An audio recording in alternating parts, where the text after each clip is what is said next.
Good morning, I prefer, and welcome to everybody to this event, which is being organized by the Institute for the Study of Muslim Civilizations, and we're delighted to see so many friends and colleagues from IAS as well. And it's a particular pleasure to welcome on your behalf Dr. Hasan Ali Khan, who's going to be talking to us today. And Hasan is an assistant professor at Habib University in Karachi, and I always like to think that AKU just played a very small part in the creation of Habib University, which is indeed setting a new path for liberal arts education in Pakistan, in Karachi in particular. So Hasan, I think you're one of the founder faculty members. I am the second faculty member. The second faculty in member. the Humanities. In the Humanities. After my director. After. Many of us, of course, knew Hasan when he was here in the UK for a number of years doing his PhD at SOAS, where he completed his PhD under Christopher Shackle, a very distinguished figure in the field, and I know that Hasan is a worthy disciple of Chris. And the result of that PhD has already been published as Constructing Islam on the Indus, published in 2016 by Cambridge University Press. And while he's here in London as a visiting fellow at ISMC, he's going to bring his second book to a conclusion. Yes, almost. I'll try. Right. Essays on Religion and Culture, Multan and Sindh. Yeah. So I won't say any more, but I would just invite Hasan to talk to us about the past and present of a Sufi order, the Qalāndariyya and Sehwan. Thank you. Thank you for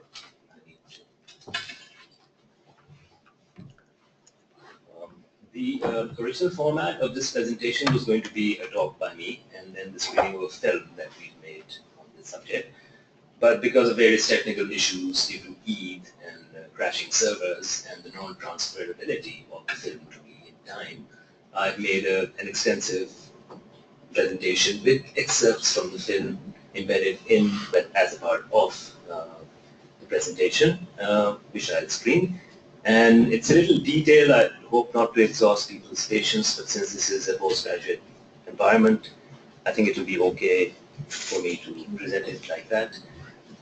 My association with Sehwan begins once I had gone back in 2009 after finishing my doctorate, and there's a gentleman called Professor Michel Boudin who was placed in this institution and also the Institute of Israeli Studies, who had a multidisciplinary research project there.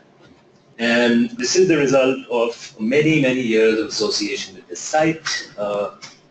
What I can say is that it's the kind of place that doesn't open up to you on a single visit, like most places. So one of the benefits of living at home is that you are on a perpetual sabbatical. So whenever you have free time, you take a road trip, then you go to your site and you do your work. And in that, of course, I don't wish for this presentation to be contentious, and I hope that everybody will go home happy with it. Not to offend anybody, this is pure kind of ethnography and other kind of research on the ground. These are the things that we found. First as a team during my time with Michel, and later on an individual basis, and really it's not towing anybody's line per se. That is a subject we'll come to at the end. So I'll start basically with the definition of Sufism, because obviously the Qalāndariyya is a Sufi order of sorts, although it doesn't fall under the definition of traditional Sufi order because of its ritual piety, but nevertheless, it is a Sufi order. And so we'll start with basically how Sufism is defined, because it's quite the catchword these days in the world, with attacks on it in various parts of the Muslim world, etc. According to scholars, basically Sufism has been classified into 3 stages of development. This is by a gentleman known as Spencer Trimmingham, who classified into 2 stages. The third one is my own addition, but it falls within his larger definition. And it is, which can be termed as the pre-Tariqa or the pre-order age, which is roughly between the mid-early 700s to the 1100s, Common Era.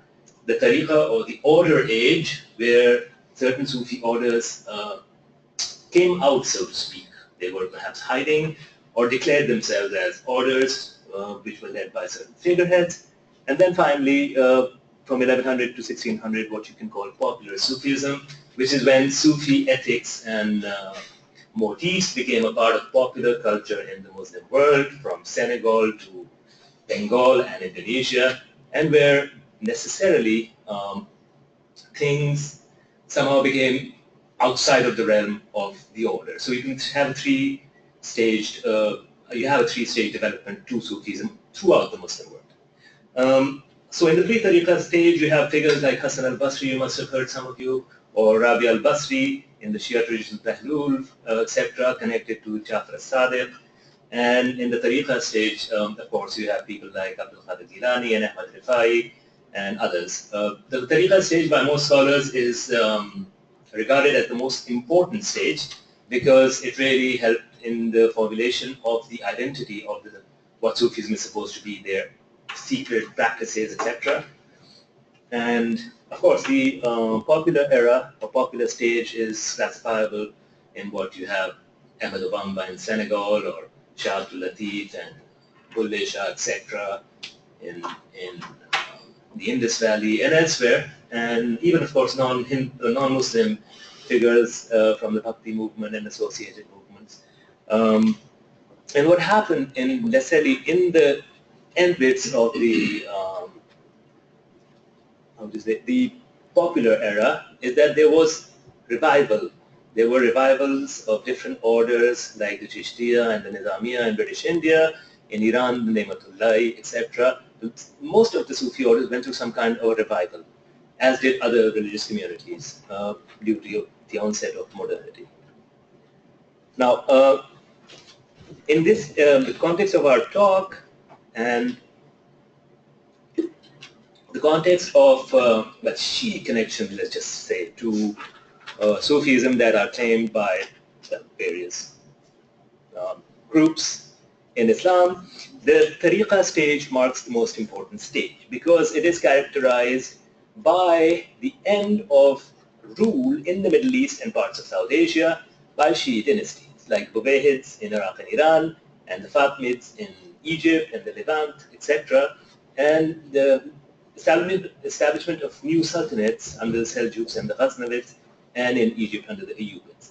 And the general argument that is made is that somehow these new orders became not wholly or all of them, some of them became a cover for people from these various Shi'i groups wanting to express themselves, especially in terms of metaphysical tendencies. So Christopher Shackle and Landolt have a book in which they trace the metaphysical tendencies of people like Abu Hafs Suhrawardi and some other people like Attar as being of a Shi'i background. Of course, I mean, I'm not showing any one line, but that is how the era is explained. Secondly, the important thing in the Tariqa stage is that when the Tariqas came out and defined themselves, they announced certain chains of people who were links back to the Prophet and to the Wilaya Wali in the transfer of secret knowledge. And this was, of course, before the Tariqa stage, not really announced. And amongst these people, in some instances, they were dead people. People who were supposed to be dead, who were supposed to have passed on secret knowledge to the next initiate, even though they were dead. And so that gentleman within the Tariqa stage would be included in the line. I was talking to Dr. Taylor recently about an order I'm working in contemporary Karachi, and a 13-year-old gentleman who claims that his grandfather instructed him in spiritual sciences, which is a claim which I'm not willing to entertain, but the framework for it exists. Moving on to the Qalāndariyya, what happened in the 10th century, so this is the pre-Tariqa stage, when these various Shia states ruled the Middle East, small parties of mystics holding extreme non-Sharia beliefs, numbering from 3 to 5, started traveling from Syria and India and back. And they came to be known as Qalandars. Nobody knows what the origin of the name is. Some have suggested it's an Indian word, but because of the qaf, it's probably not an Indian word. It's probably a compound word. Kalan or kalan in Turkish means thick, and dar means door. And the people, the initiated dervishes also speak of the station of the Qalandar as a door to the unseen. But that's just, of course, a theory. We don't know the truth of that. Now, the first uses of the word occur in the poetry of a 10th century Persian poet known as Baba Tahir, who some allege was a Qalandar himself. Of course, he was known as the naked man because he was always naked. They did not have a specific form or central organization, but their greatest hallmark was that they did not adhere to Islamic Sharia and traveled with a traditional standard known as the alam, which led their party. So this is a depiction from Athar Abbas Rizvi's book, but it's published from a book, manuscript known as Nizārīs al-Shaq. And this is a gentleman known as Fakhruddin Iraqi, quite a known fellow, who is coming to the city of Multan, which is located in the country where I live, with a party of Qalandars. And if you see, they're carrying that standard, the alam, with them. Of course, Fakhruddin's Iraqi story is very interesting, but since we don't have time, I'll not dwell on that. The second report you have after that is sometime in the latter half of the 1000s, the eminent Sufi Khaja Abdullah Ansari of Herat met such a Qalandar on the outskirts of the city and spent many days with him. Subsequently, Ansari returned to Herat. He was very touched by the piety and simplicity of the Qalandar and wrote his masterpiece of Persian prose, the Qalandar Nama, which is also the first Islamic text which deals with the Qalandars. Now, this is going on, and it went on for a couple of 100 years. You have these guys with these alams who long hair, no clothes, shunned by society, don't follow the Sharia, traveling around from Syria and India and back elsewhere, but they have no specific form or organization. Then, in 1219, in Damascus, an ethnic Iranian known as Jamaluddin Savi migrated to Damascus and set up a Khanaqah, which was then ruled by the Ayyubids, Salahuddin Ayyubi's descendants. And then he organized the Qalandar phenomenon into an order. So, lo and behold, in the Tariqa stage, the Qalandar phenomenon also becomes a Sufi order or an organized order. And of course, he wasn't very tolerated. The Ayyubids forced him to leave for Egypt, and he died in Egypt. And the Qalāndariyya was a major phenomenon in Egypt up until the 15th century, even later. He made his headquarters in a place called Bab al-Saghir. So does everybody know where Bab al-Saghir is? Bab al-Saghir is a graveyard in Damascus where many people from, after the incident at Karbala, were taken to Damascus, were buried. So you have a number of graves there. Hussein's children, daughter is buried there. Bilal, the Ethiopian, is buried there. A number of such figures. So it's one of the major points of pilgrimage for not just Muslims, but especially for people from the Shia creeds. Nevertheless, this gentleman made his headquarters in Bab al-Saghir.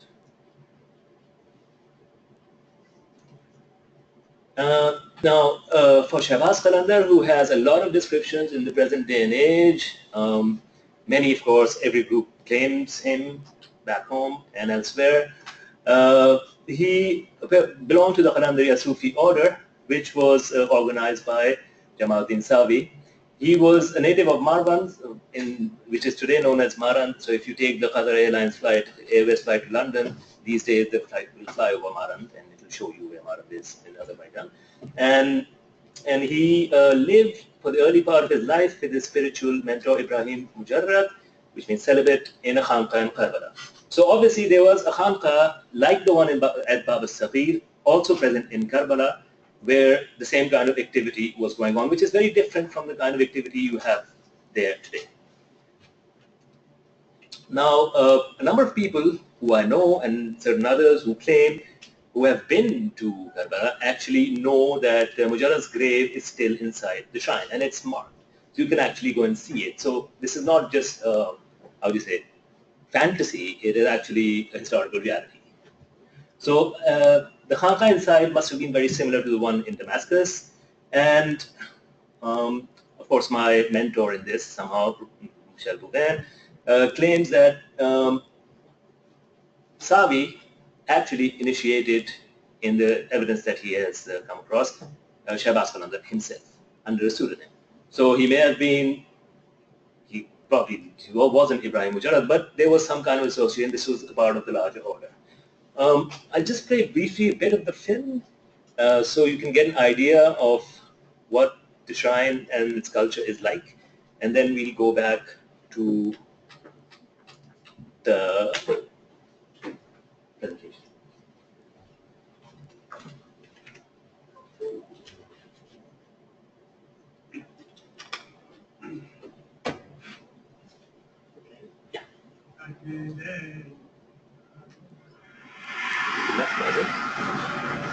جی اس پر میں نے بھی کال کرنا لاہور سے شروع کیا ہے اور جب کو میں روانہ ہوں لال قلندر شہنشاہ کے اس کے امام سجاد علیہ السلام سفر کربلا کی سنت ادا کر رہا ہوں جو ہمارے مولا نے ہماری بات کی سفر کیے آ رہے علی والے نبی اس سفر کی سنت ادا کر رہا ہوں بیچ میں ابھی 2 دن کا سفر اور باقی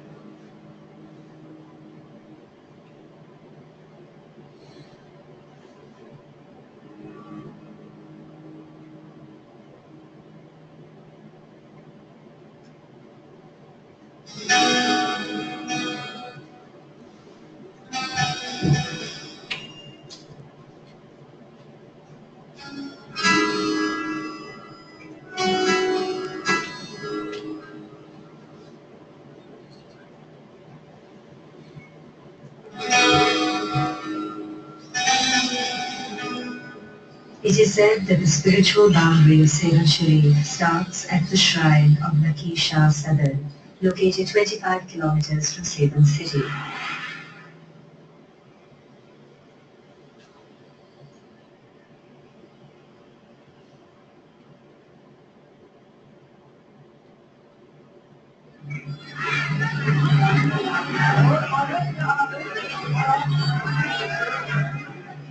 قلندر کی جناب وہ چیز ہے نا کہ جس نے دل سے مانگا یہ دل سے پیار کیا نہ اسے قلندر پیار کیا کہ اس کو دیا جو مانگا وہ دیتا ہے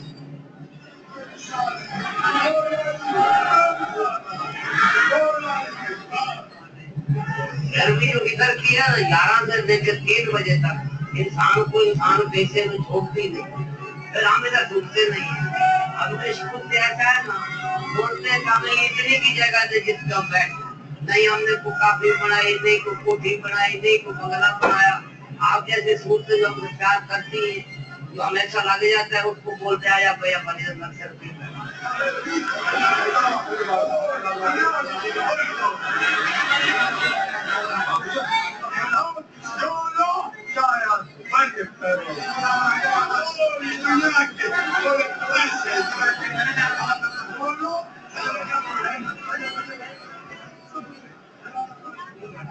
ہم نے سوال کیا ہے نا جیسے علی قلندر نے بولا قلندر علی بنا دے سرکار نے فرمایا نہیں اللہ جی بھائی نازل ہوئی کوئی شک ہوتی علی بن سکتا علی نہیں بن سکتے پھر 36 سال کے بعد بھائی نازل ہوئی علی بناؤ حکم یہی ہوا کہ بھائی آپ میں علی کی خوشبو آ سکتی ہے لیکن علی ایک ہی علی اور نہیں بن سکتا اسی طریقے کی قلندر ہے تو ہٹائی بھائی راوا بشری بھی قلندر ہے شاہ شرف الدین بھی قلندر ہے ابو علی قلندر لیکن جو اصلی قلندر جس کا نام قلندر ہے نا وہ حضرت عثمان مغلندی ہے یہ پکی بات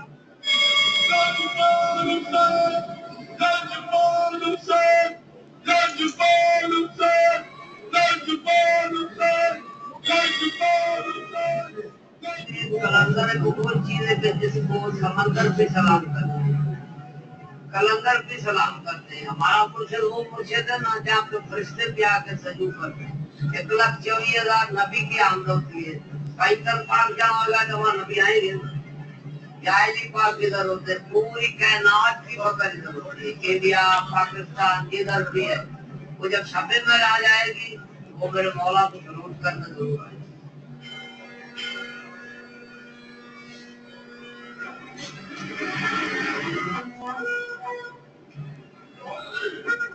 Sayyid Shah Hussain is his real birth name, and then it was changed to Sayyid Usman Qadi to keep his identity and his sect under wraps.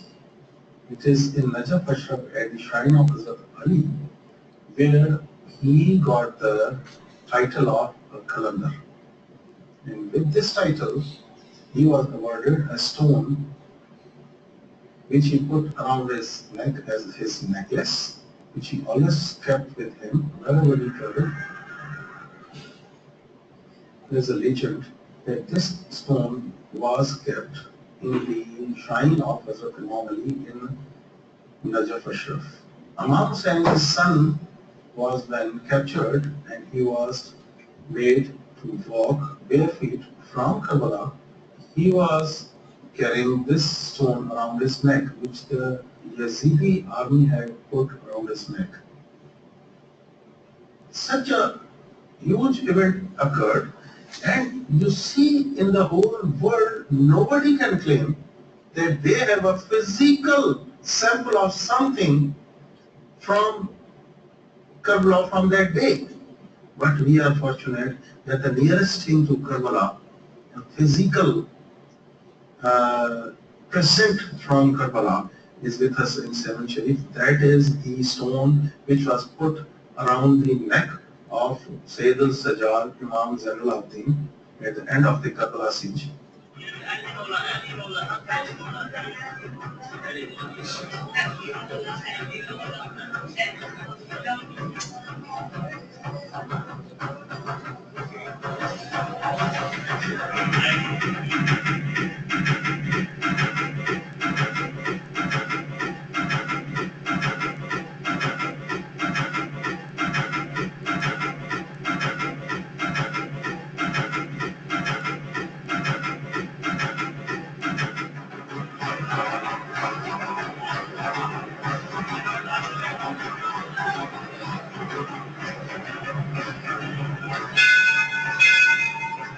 Every morning, the Shrine of Shahbaz Qalandar opens its doors to devotees from various faiths, with a set of rituals that date back to its inception.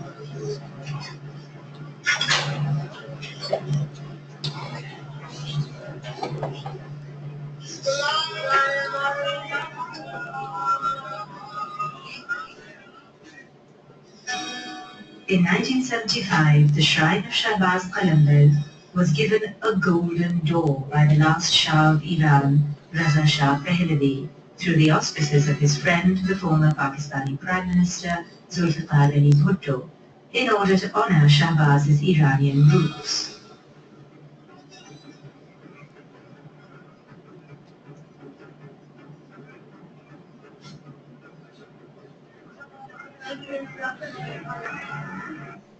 Okay, so this was just to give you an idea of the kind of life that the shrine is home to. And of course, I mean, there are certain claims were made, of course the film is based on our ethnography and what's there, about the Darwesh sitting there, about the stages of the Qalandar. This is something I'll touch in the end upon. And of course, about the stone that is part of the Karbala seed, etc. Of course, these are unverifiable claims, but they form a very important part of the religious life of the city. And of course, this is a life that is open to all sects and creeds. It is necessarily not strictly a Shiite thing at all. But we will touch upon that later.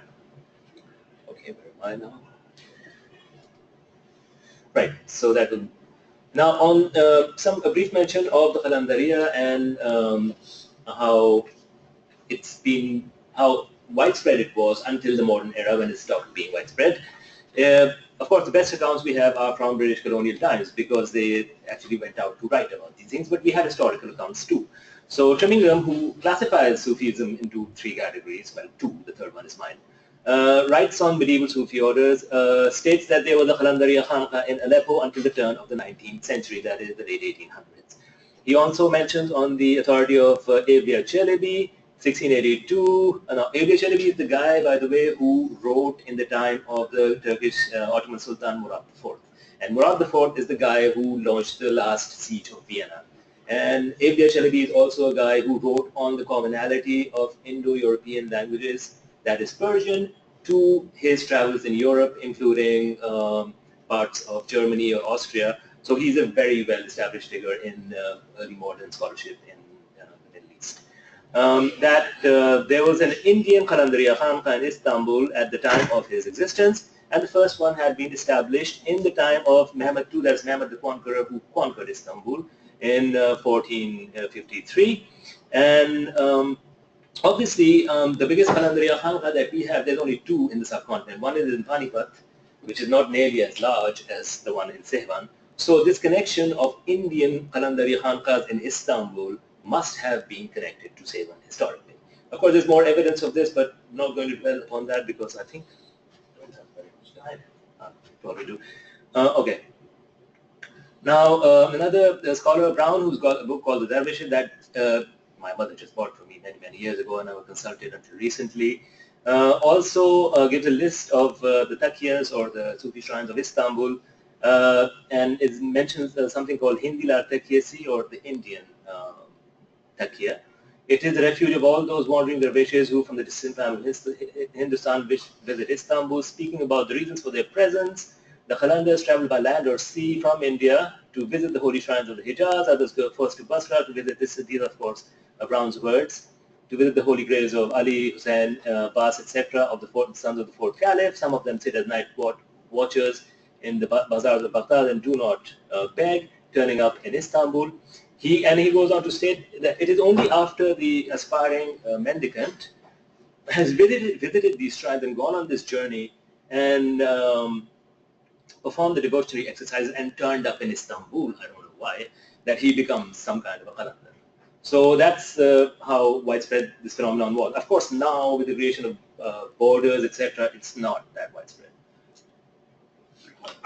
But you still have people who, as we saw in the beginning of the film, the gentleman walking 1,000. We met another fellow from Peshawar who was walking 1,500 kilometers in 50-degree heat. Actually, he was biking. And it was really hard. But he came every year, so he has a related order in Peshawar, and they send him. So he said that my Sayyid is old, he can't, so he sends me, so I come. And I don't like this, but I have to go, because it's my spiritual duty. Now, about the religious practices at the shrine.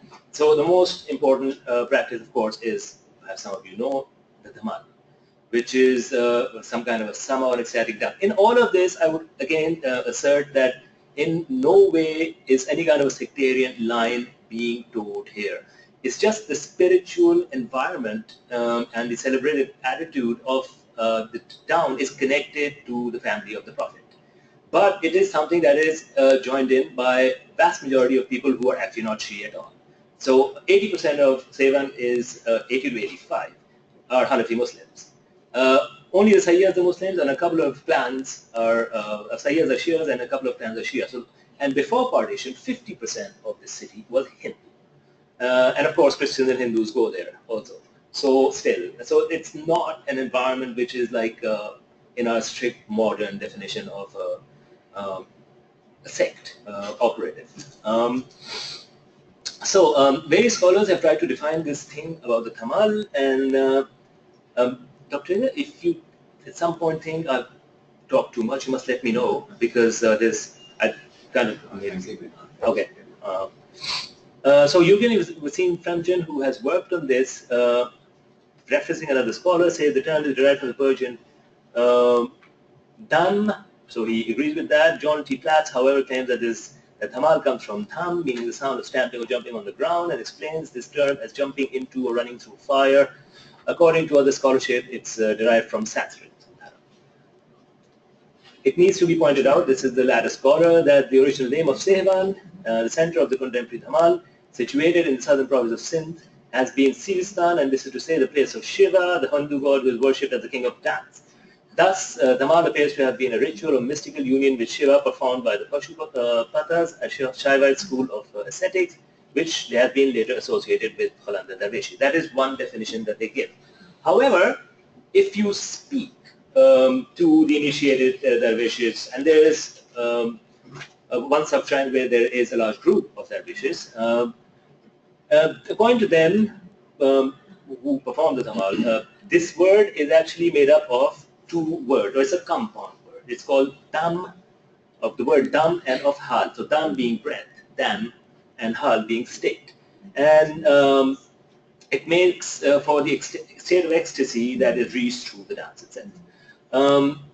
Outside of Sehwan, I've worked with the Alevi community in Turkey, and they have a dam ceremony, and we've also presented some work to them. And they, of course, think that there is a commonality because their dam ceremony is a part of the larger gem. So there's a gem ceremony. The Alevi gem, pronounced with a J, is a reenactment of various events and occurrences in the life of the Prophet's family. So their kind of spirituality is very similar to the Qalāndariyya, and they too have a dam ceremony, which is associated with their ritual piety. Now I'm going to briefly show you the clip again, so what Dhamal really is, and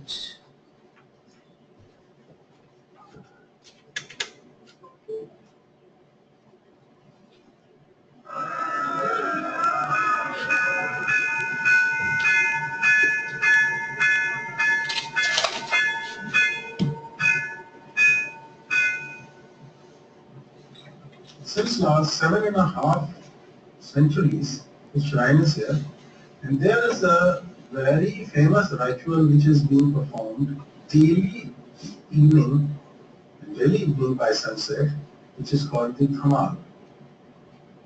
It's a kind of a movement which make the fakirs, the people, the devotees, they gather around by the evening, by sunset, and for half an hour a day, they make this Dhamal. Dhamal is a movement which is done on the sound of big drums which are locally called nakaras.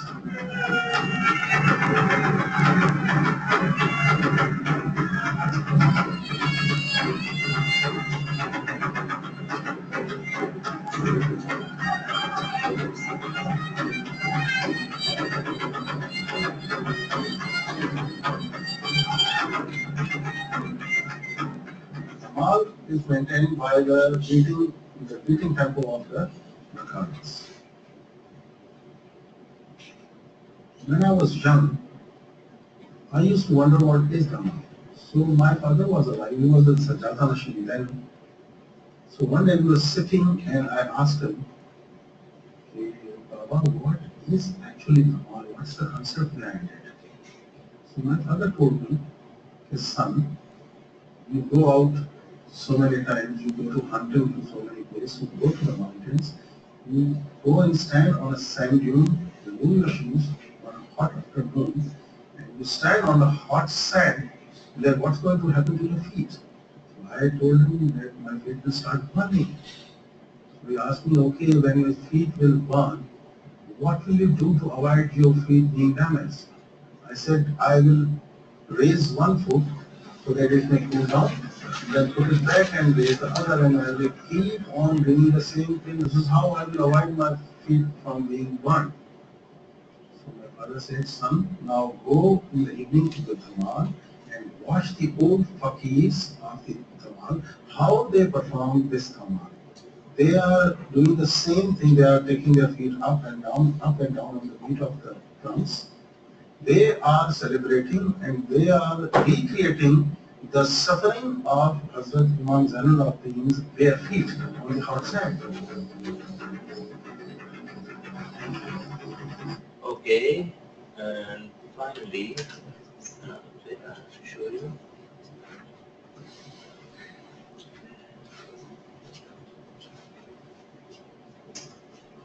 Which motifs?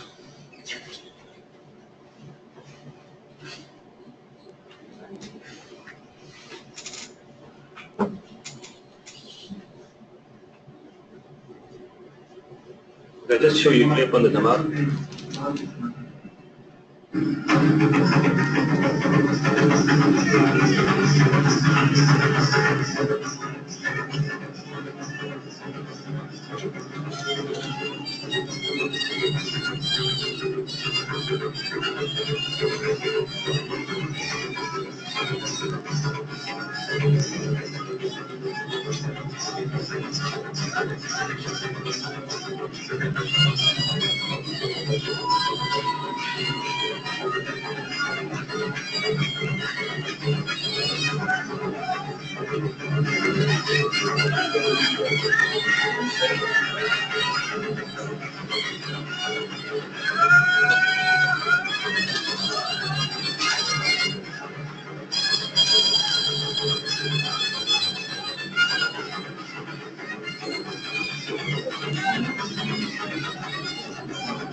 Okay, yeah, thank you for your patience. And it's also important to mention that before the government of Zia al-Haq took power in 1977, men and women were not segregated. It was only after 1977 that the segregation started. So that basically is the gist of what is going on in terms of the Dhamal, the major ritual, which also gives us connections to the other communities. Can I?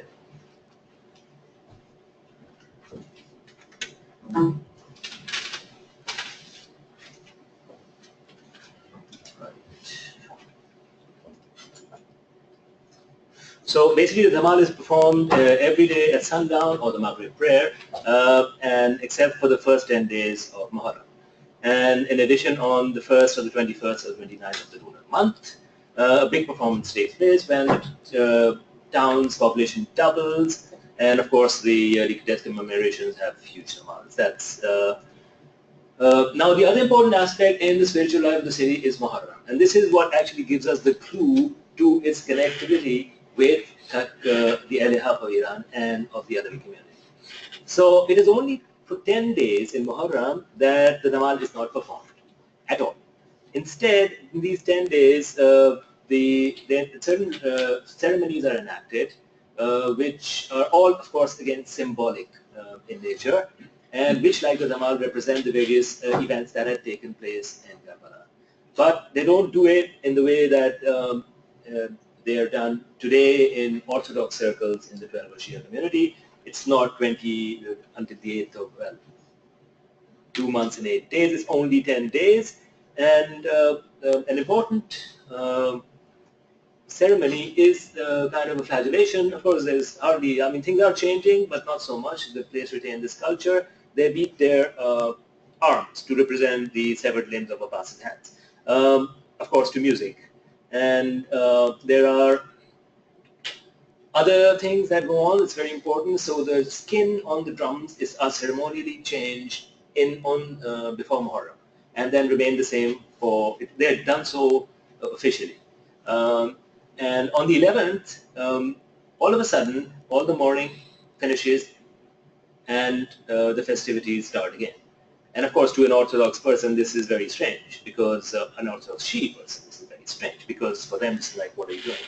But of course, for these guys, the whole idea of ritual piety every day of the year is connected to the events of, surrounding the events of the Prophet's family, surrounding the Prophet's family. So it doesn't really matter for them. So it's both joy and sadness. It's not just sadness. In fact, 354 days of the year, it's joy.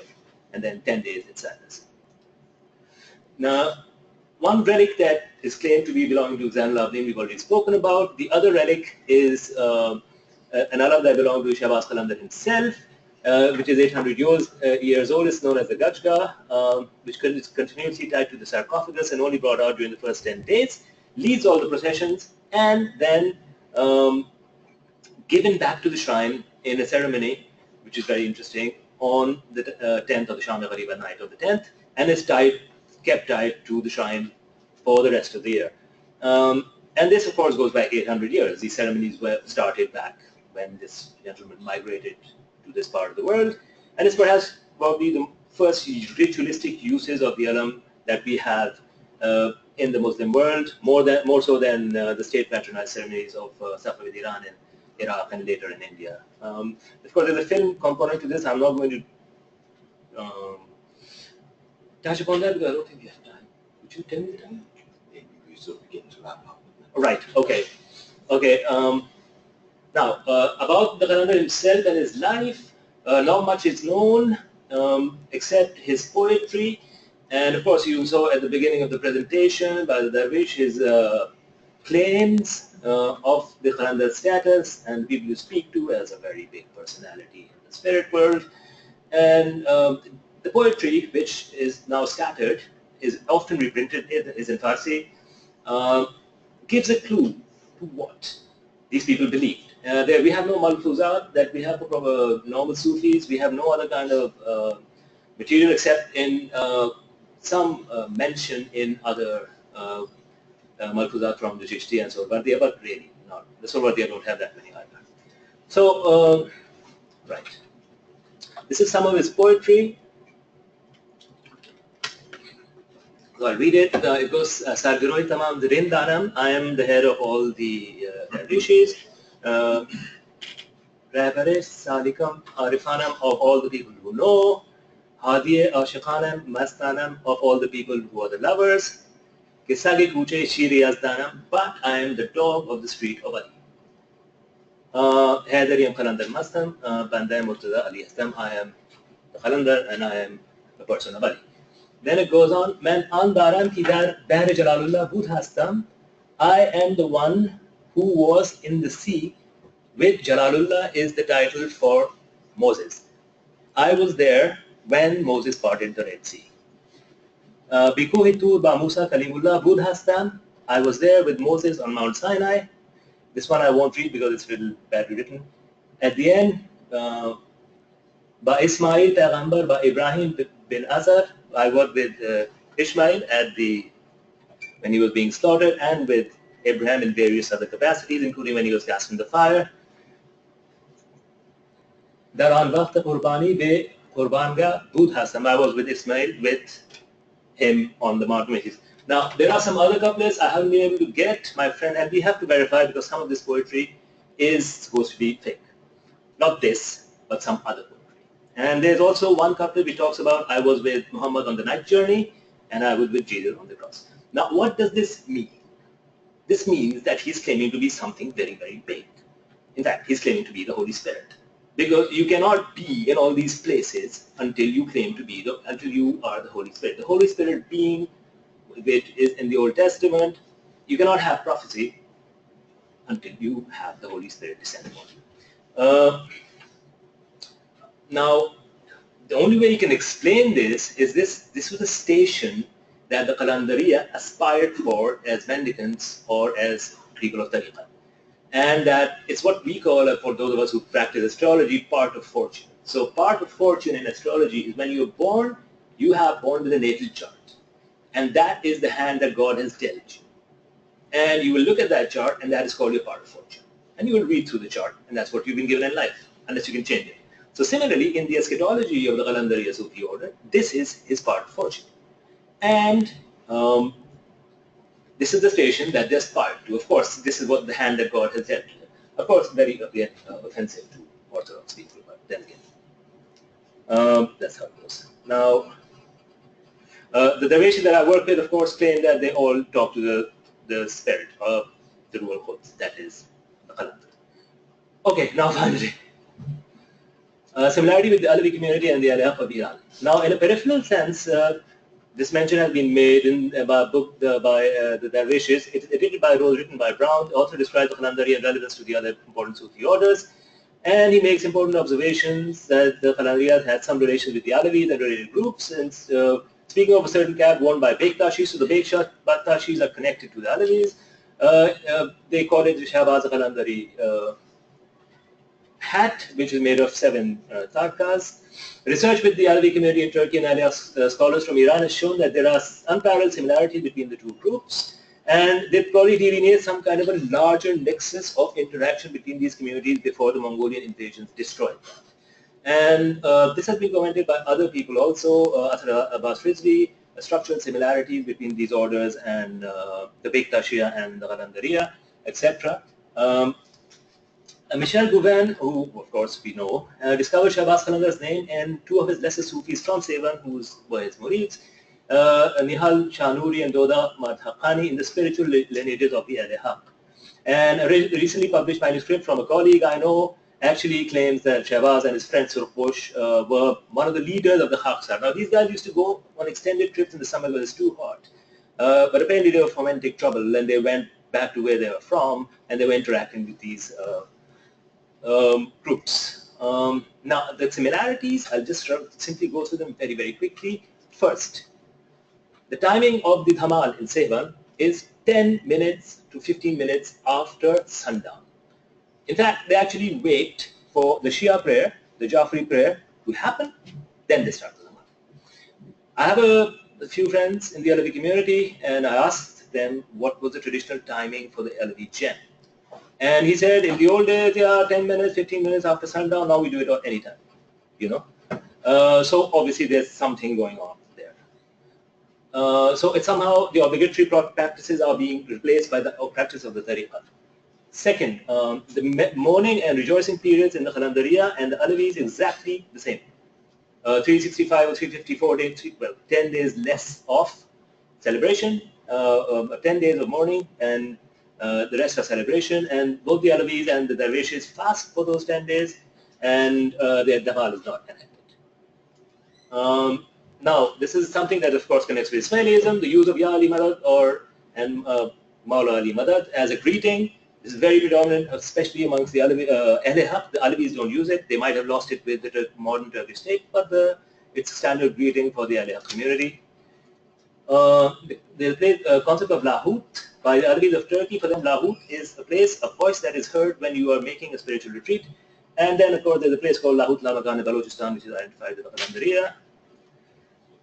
The concept of Kirklar, of 40 in Alevism. For the former, as recited in the Dem ritual, that is on the night of Miraj, when when the Prophet went for the night journey and met all the prophets. On the way back, he came across certain people. And Ali was the leader of these people. And these people serve as 40 guides and keepers of the secrets in Alevism. Similarly, in the Qalāndariyya and other orders like this, and esoteric sciences in general, there is a concept of the Rijalul Ghaib. This is very important. The people of the unseen, who are 40 in number in a certain place, and without them the spirit world does not run.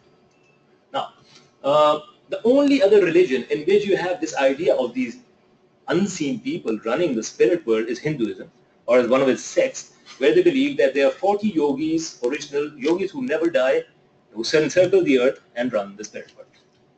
So this is basically the Rijalul Ghaib's map. Most important thing here on the top is the ziyarah of the Rijalul Ghaib, which you recite to contact them. And it says, Assalamu alayka ya arwahil muqaddisa. So, peace be upon you, holy spirits. And in the eschatology of the order, the Qalandar is supposed to be the head of the Rijalul Ghaib. So, the idea of the connection of the Holy Spirit somehow to this idea of the Qalandar is somehow complemented by this. And of course, you have then all the names and titles of the highest Sufis. Finally, the presence of a stone used in the gem ceremony in Ahl-I Hāqq circles. So you have the stone in the Qalāndariyya, And finally, the concept of Talib. So Talib, of course, even the Taliban took their name from their Sufi origins of the Naqshbandiyya order. So Talib, in the Qalāndariyya, everybody is a Talib.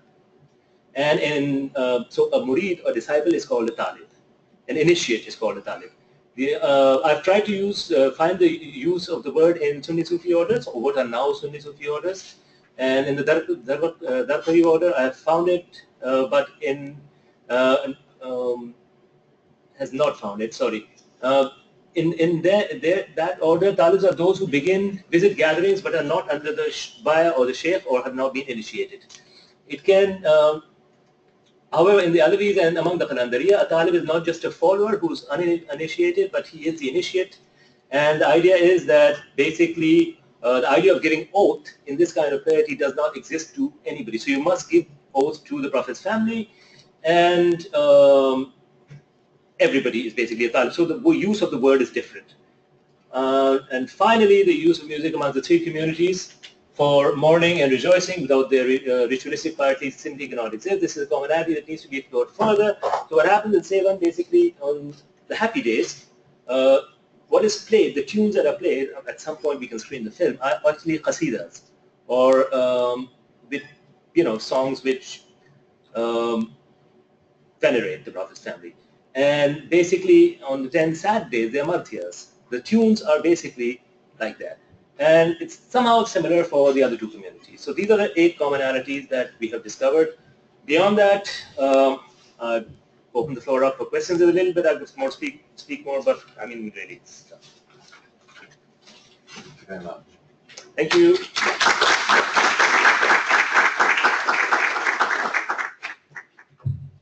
So, first of all, thank you very much indeed for that very rushed. deep and, well, that's because there was so much to say. Yeah.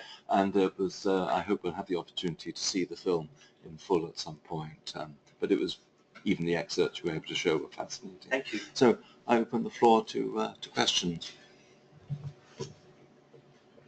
Thank you very much for your talk. Thank you.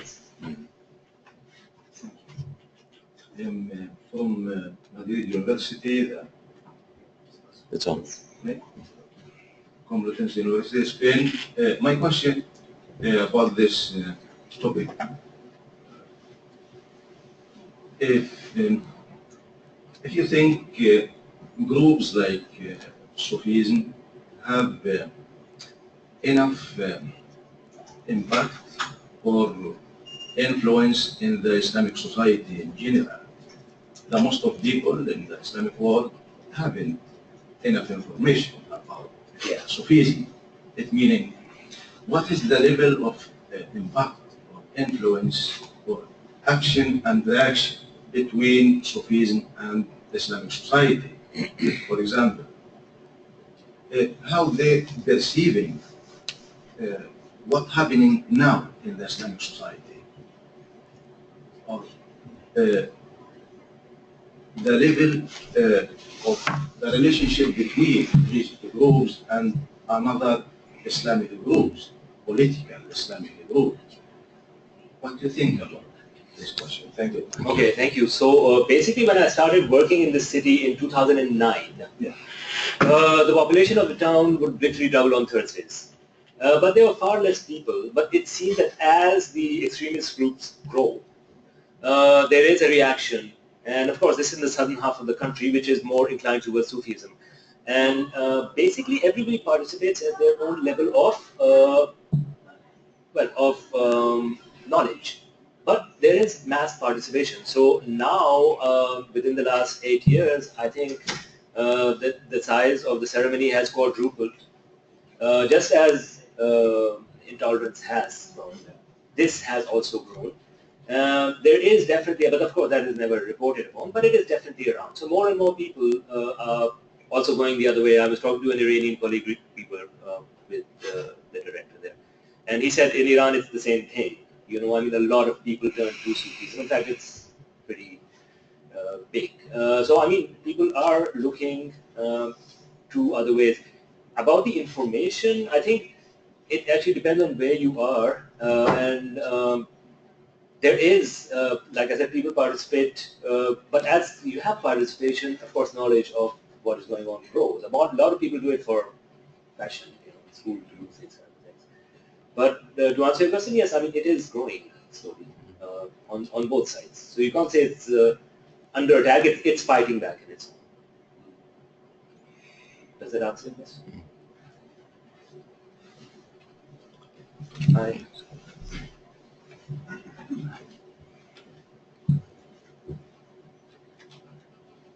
Thank you very much. Very good presentation. My name is Multan, and I'm a former employee of ICC. Okay.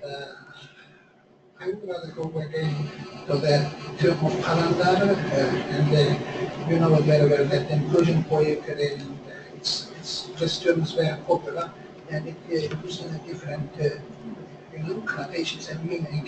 For example, even the term that we use that Qalāndariyya darbadaram, تقوم شديات نظرا جمعي سبزر.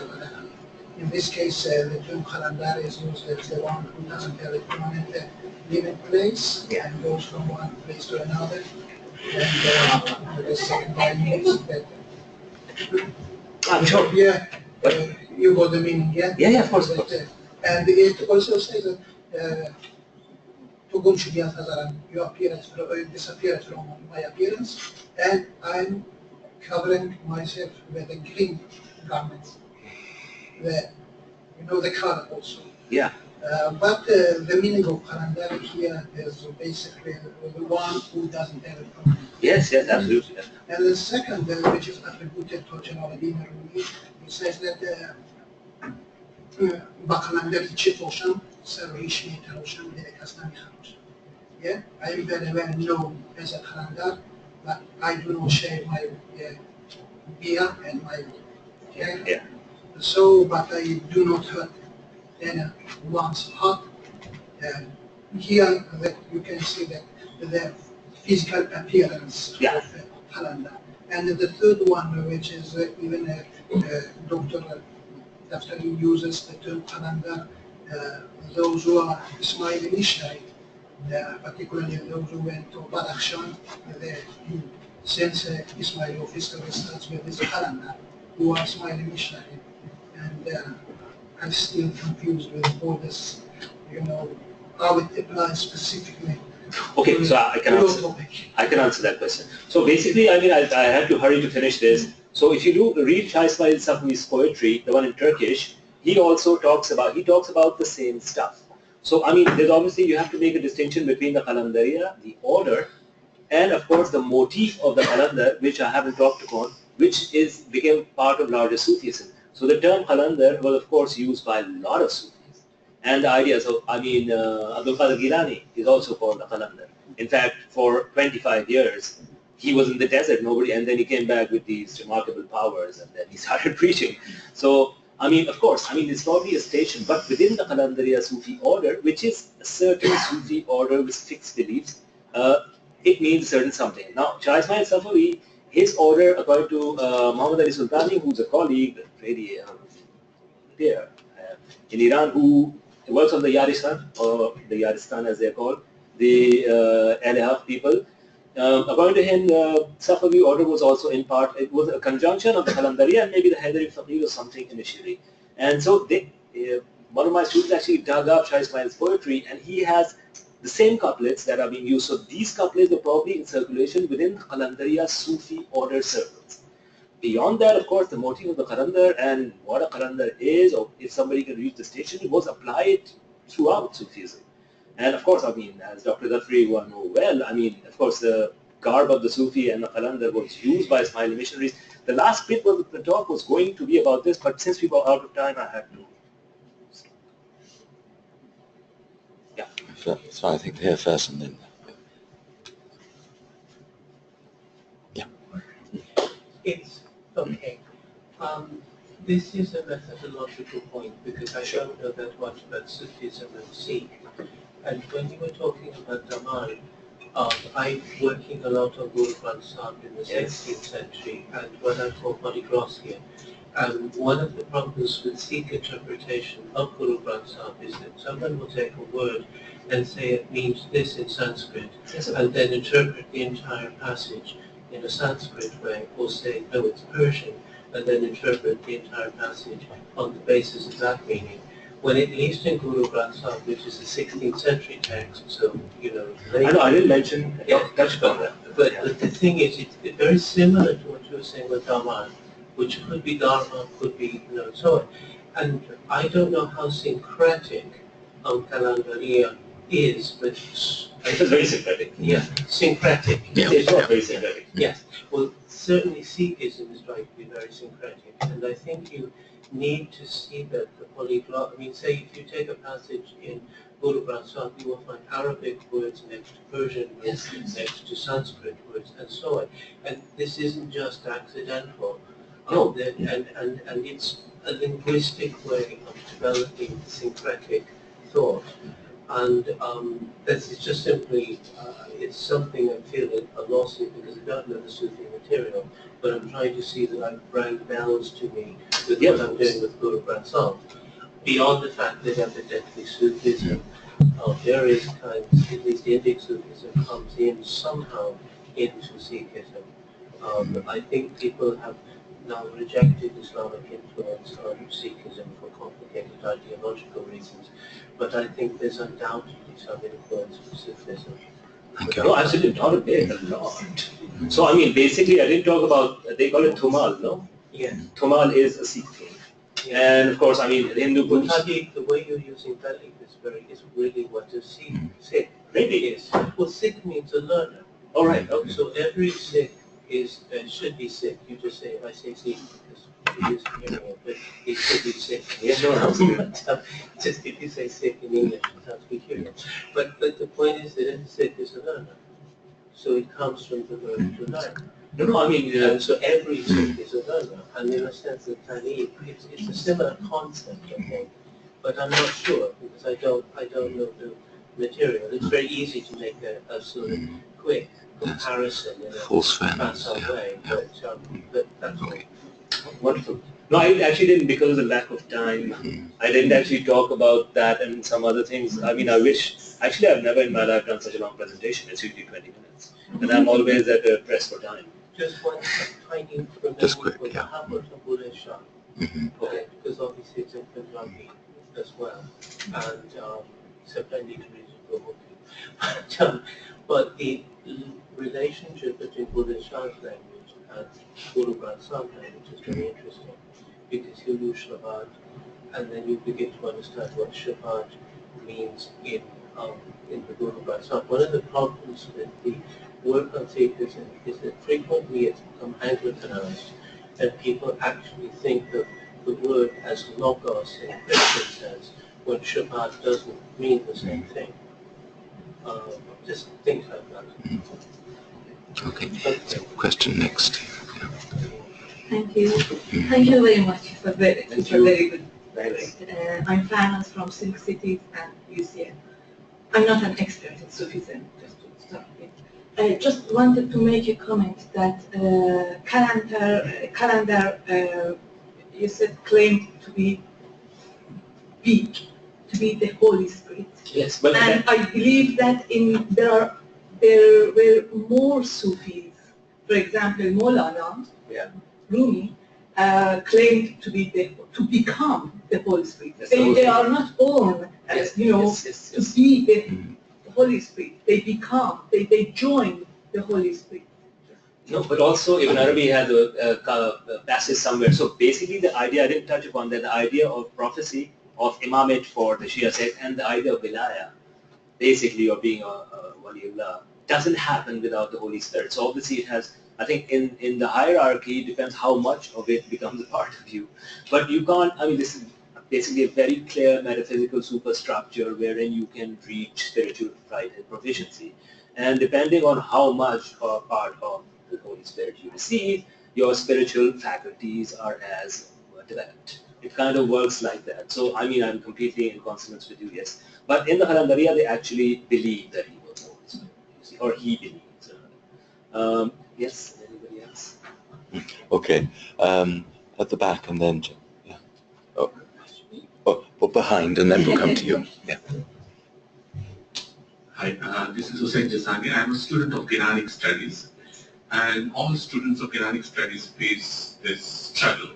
The oldest manuscript that we have access to, at least in public domain, is from 1730s, and now we know that we have one from 1690s, but nothing before that. The literature, when we study Qalāndariyya literature and Quranic literature, there are some overlaps. And in that context, I wanted to know which is the oldest written text manuscript that you've come across. I understand that these traditions were transmitted orally for many centuries, but I'm sure in your study you must have come across the oldest manuscript of Qalāndariyya Sufi Order. The Baba Tahir thing exists apparently. I haven't seen the main copy, but it was transmitted. Baba Tahir was a Kurdish/Persian poet, and it is said that his manuscript, I have not seen it. But of course, I mean, generally, I mean, if there are reports, it is likely that those reports are accurate. In terms of corroborating evidence and complementing evidence from, so these people, of course, as the gentleman here said, they were not people of a fixed dwelling place, and I don't think they were concerned with writing down what they were doing, but other Sufi orders wrote about them. So the Malfuzat literature from Chishtiya, which is from the 1400s, actually talks about all these people or describes them. There were also efforts. There's a manuscript I came across called Tazkira Awliya Sivistan from the 1600s, where the effort was to portray Shahbaz Qalandar as an Orthodox Muslim who prayed. Of course, the kings and rulers at the time, or the emperors, had a desire to appropriate the identities of these kind of people. So when Muhammad bin Tughlaq, who died in 1351, who was a very violent man, he died in Thatta suppressing an Ismaili revolt probably. And he was buried actually in the shrine of Shahbaz Qalandar for his atonement. And his nephew Firoz Shah commissioned the shrine over the first made shrine. Not to say that there was not another improvement over it, but I mean, there are reports, of course, of these kinds of things going back quite a while. But I'm sure if we look hard enough, we can find lots of stuff that is just lying around. You know, I mean, nobody's actually looked in the right places. Okay, thank you. Thank you very much for that talk. I have a question about the slide where you show a manuscript where you talk about Al-Arwah al-Muqaddasa, and you draw an equivalence between the Arwah al-Muqaddasa and the Rijal al-Ghayb and the idea of the Qalandar. And it would just be interesting to hear a bit more about that, sort of how you draw this sort of equivalence or similarity between these things, and maybe how it fits within the thought or sort of philosophy, philosophical structure of the Qalāndariyya, if that's not too much to ask. No, not at all. Basically, I mean, the Rijal al-Ghayb are people that, I mean, Rijal al-Ghayb are usually not spoken about. I mean, if you go outside Damascus, there's a place called Maqam al-Bayn, where if you go up the hill, there's a guy called Abu Hassan who I knew from my doctoral field trip in 2005, and it's believed that basically that's the place where 40 prophets received revelation. So you have a couple of prayer mats, one for Abraham, one for Moses, etc. And the guy's like, yeah, Abraham prayed here, Moses prayed here. And then there's a cave, and in the cave there's an eye, which is got a tear coming out of it, and he'll say this is where basically Cain killed Abel, etc. But then as I had talked to him, and he said basically this is a place for the Abdal. So this is a place, and he was, of course, from the Al-Sunnah.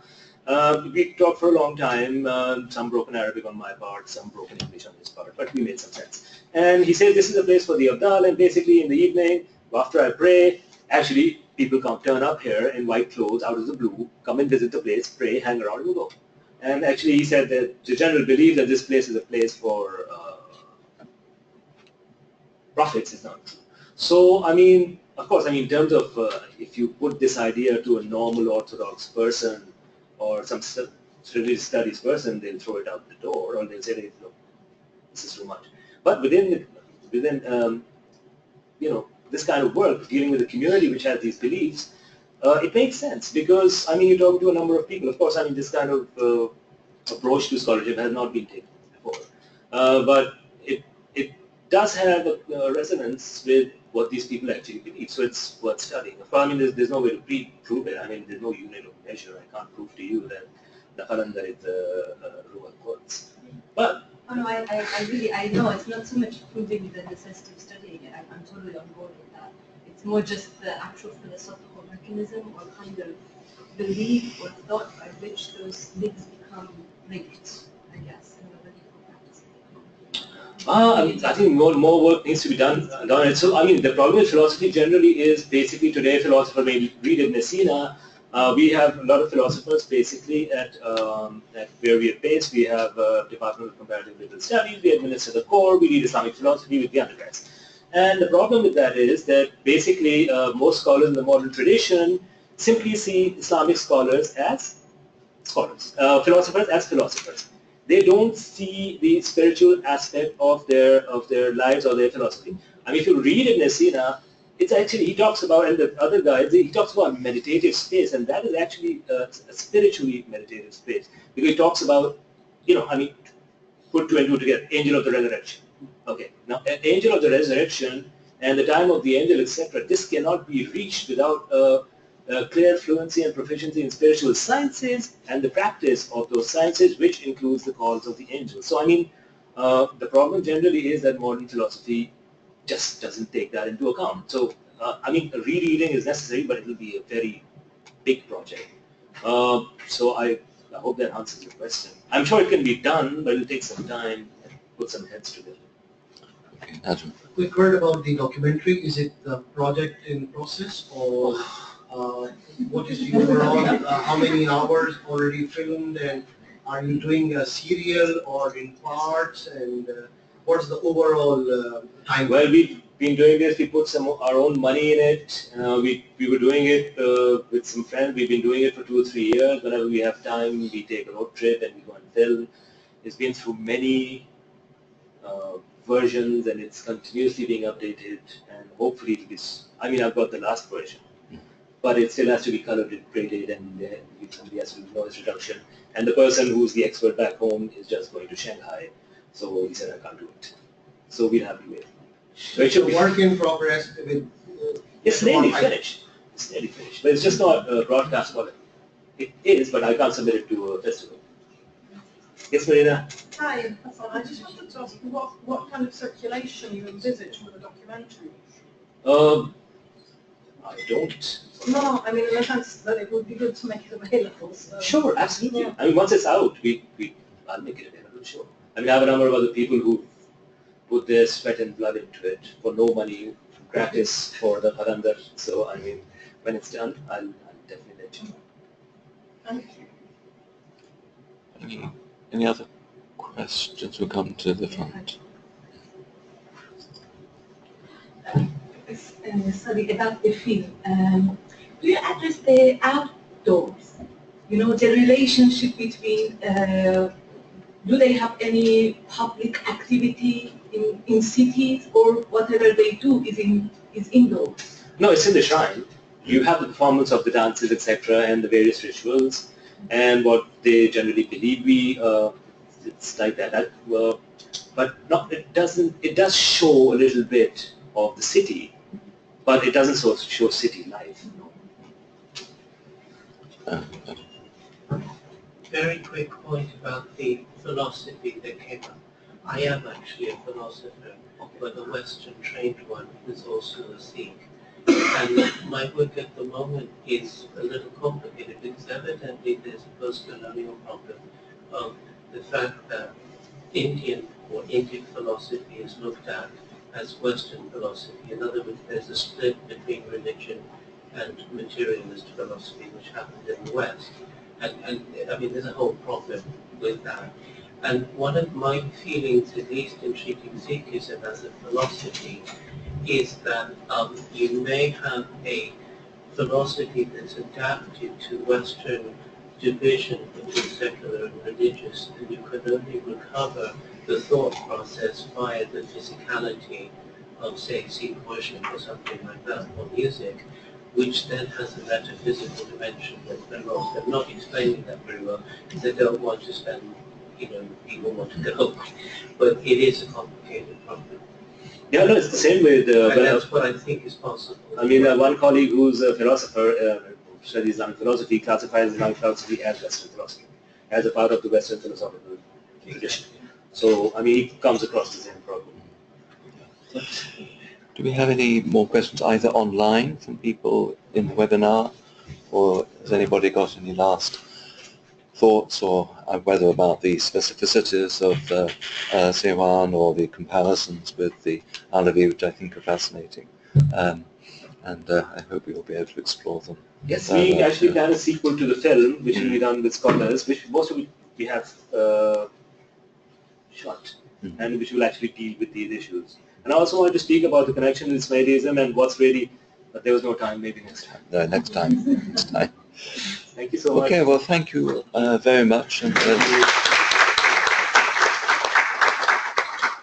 course, I didn't mean to offend anybody. I think you have to